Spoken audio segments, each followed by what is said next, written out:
Institute of medical science लोणी या अमित विद्यापीठाचा 19वा पदवीदान समारंभ शनिवार 15 नोव्हेंबर रोजी सकाळी 10 वाजता वैद्यकीय महाविद्यालयाच्या मैदानावर संपन्न होणार असल्याची माहिती पिप्स विद्यापीठाचे कुलगुरू डॉक्टर विष्णू मगरे यांनी दिली. पदवीदान समारंभासाठी प्रमुख पाहुणे म्हणून राज्याचे सार्वजनिक आरोग्य आणि कुटुंब कल्याण मंत्री तथा कोल्हापूर जिल्ह्याचे पालकमंत्री नामदार श्री प्रकाशजी आंबेडकर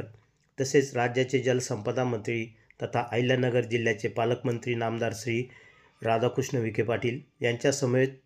पिम्स विद्यापीठाचे कुलपती डॉक्टर राजेंद्र विखे पाटील, माजी खासदार डॉक्टर सुजय विखे पाटील, विश्वस्त सौ स्वर्णाताई विखे पाटील, विश्वस्त सौ मोनिकाताई सावंत, विश्वस्त श्री ध्रुव विखे पाटील आदी मान्यवर यावेळी उपस्थित राहणार असून या प्रसंगी मान्यवरांच्या हस्ते प्रवरा अमित विद्यापीठाच्या सर्व महाविद्यालयातील एकूण 900 विद्यार्थ्यांना पदवी तर 13 विद्यार्थ्यांना PhD प्रदान केली जाणार आहे. तरी या कार्यक्रमासाठी मोठ्या संख्येने उपस्थित राहावे असे आवाहन कुलगुरू डॉक्टर विष्णू मगरे यांनी दिले आहे.